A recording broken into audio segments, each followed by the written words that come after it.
তারেক রহমানকে দিল্লিতে নিতে মরিয়া ভারত, কিন্তু ভারতের আমন্ত্রণ পাওয়ার পরও কেন সিদ্ধান্ত জানাচ্ছে না ঢাকা?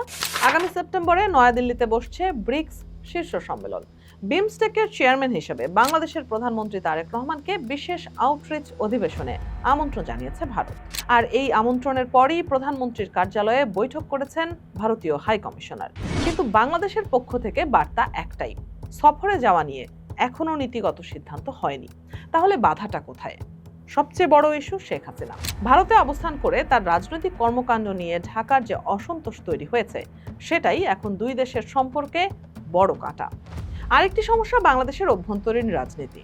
ভারত বিরোধী রাজনৈতিক শক্তিগুলো এই সফরকে কিভাবে নেবে সেটাও হিসেব করতে হচ্ছে সরকারকে। কিন্তু সফর না করাও হতে পারে বড় কূটনৈতিক ভুল, কারণ বাংলাদেশ ভবিষ্যতে ব্রিক্সের আরও কাছে যেতে চাইলে ভারতের সঙ্গে সম্পর্ক স্বাভাবিক রাখা অত্যন্ত গুরুত্বপূর্ণ।